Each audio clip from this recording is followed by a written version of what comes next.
teman-teman nih, kali ini mau kasih sekilas ya, nggak usah yang jelimet dah. Siapa sih yang menentukan, katakanlah, nasib kita sebagai manusia ya?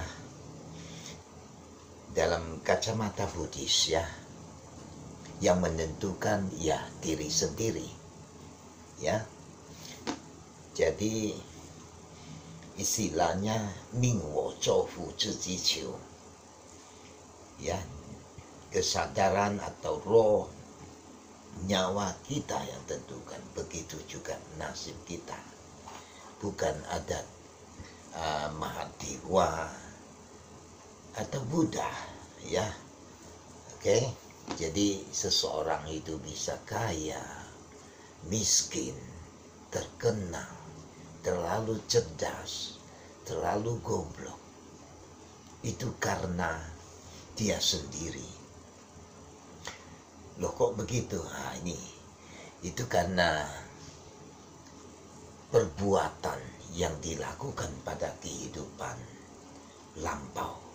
Ingat, kehidupan lampau di sini, contohnya saya, udah nggak kehitung berapa triliun kali.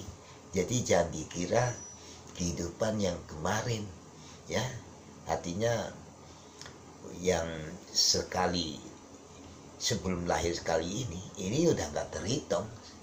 Saya kirakan aja nggak tahu berapa triliun kali ya. Nah, jadi kumpulannya begitu, tabungannya luar biasa, yang begitu luar biasa kan ya. Jadi kalau orang tidak paham tentang hukum karma, ngapain gue buat baik? Buktinya gue banyak sih, banyak buat baik, kenapa nyungsap? Dia nggak tahu. Saya sering bilang kan, contohlah, kenapa sekarang sakit-sakitan? Mungkin dulu tukang jagal, hari ini baru kebajikan lepas 1 ekor ikan sudah mau sehat, panjang umur, kaya raya. Ayah ya. Nah, jadi dia melakukan bertonton keburukan lalu, hari ini baru secuil 1 ekor binatang ya, susah. Sebaliknya ada orang buru-buru mau berbuat baik, gak gebukin orang tiap hari, tapi kok tiong-tiong ya, kok enak ya, hebat ya. Balikannya, kalau dulu kehidupan lampaunya begitu berkontennya kebajikan, artinya kayak punya deposit begitu banyak, iya, kayak anak dilahirkan jadi orang kaya gimana? Iya. Nah begini deh, singkatnya saya mau kasih satu cerita nyata. Dulu ada seorang bernama Yen Laofan ya, Yen Leifan atau Yen Laofan. Itu tinggalnya di Jiangnan.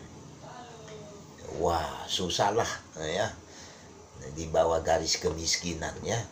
Nah, suatu hari ke Klenteng nih ceritanya, mungkin mau ngepai dewa, siapa tahu atas belas kasihan dewa kan, pulang bawa Lamborghini. Nah, tapi ketemu sekong ya, kayak semacam peramal lah gitu ya kan. Nah, ini bukan sembarangan peramal. Nah, terus Yen Leifan ajak dia ke rumahnya ya, ramalin dah keluarganya ya. Dia telak semua ya, tahun sekian jadi sarjana muda, tahun berapa lagi jadi sarjana, tapi nggak bisa jadi pejabat tinggi, paling karyawan biasa. Boro-boro mau diramal punya anak kan ya, pegawai rendah, nggak punya anak kata peramal itu. Umurnya juga mentok kontrak di dunia 53 tahun mesti meninggal, bahkan jamnya ditentukan nanti tanggal 14 bulan 8 jam 9, umur 53 langsung mampus dilamarin begitu kan. Nah ya sudahlah. Nah dia kan kemudian begitu yakin lah, karena yang dibacain semua lebih dari benar gimana ya. Nah, jadi Yan Laufan ini, si Afan ini pikir nih, hidup memang baik buruk sudah ditentukan sejak lahir lah ya. Jadi takdir tidak bisa dilawan dah. Gimana? Ya sejak itu dia tak pernah punya cita-cita. Jadi yang lagu Westlife, I have a dream, udah nggak berlaku. Udah ditentuin mau ngapain lagi. Ditentuin goblok, dia dikuliahin ke surga juga tentang goblok. Sudah ditentuin kan. Nah suatu hari nih ya ke Nanking ya. Di sana dia temu biksu nih ya. Nah mungkin Tanto kali itu, Tanto ya. Jadi biksu nih jelasin deh tentang hukum sebab akibat.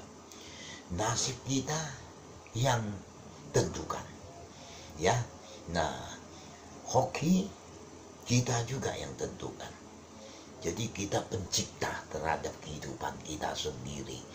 Nah mulai pergi, kemudian setelah dengar khotbah dari biksu itu ya, dia tahu oh nasib di tangan sendiri ya. Nah dia mulai pergi sujud ke Buddha lah, menghormat sang Buddha, seolah-olah bertobat lah istilah zaman sekarang ya, akan perbuatan kehidupan lampau. Menyesal lah, kata bule, I'm sorry. Sorry itu menyesal. Orang bisa bilang maaf, dia harus nyesal dulu ya kan. Nah terus bersumpah, saya akan lakukan 3.000 perbuatan amal baik tiap hari. Jadi tiap hari dia catat nih, berapa perbuatan baik, dikasih tanda-tandain yang buruk lah. Belum lewat 2 tahun ya, belum genap 3.000 amal baik, ia telah lulus jadi pejabat tinggi ya. Kemudian ia sumpah lagi nih, tambah ketol kan, 3.000 biar punya anak. Kan dia udah kawin tapi nggak punya anak. Nah belum setengah tahun dia dapat anak lagi ya. Nah terus si Afan ini, Yan Laufan ini dan istrinya, wah begitu semangat dan senang. Begitulah tambah getol untuk melakukan amal, menolong orang miskin ya, sakit, melepas makhluk hidup fangsun, rajin liangkeng ya. Nah sesudah genap 3.000 perbuatan amal ya, mereka masih tetap getol rajin lakukan karena udah menemukan kebenaran ya dalam hidupnya. Nah ternyata umur yang tadi diramal 53 jam 9 ya, meninggal itu ya tanggal 14 bulan 8 jam 9 meninggal. Ternyata dia umur 74 ya.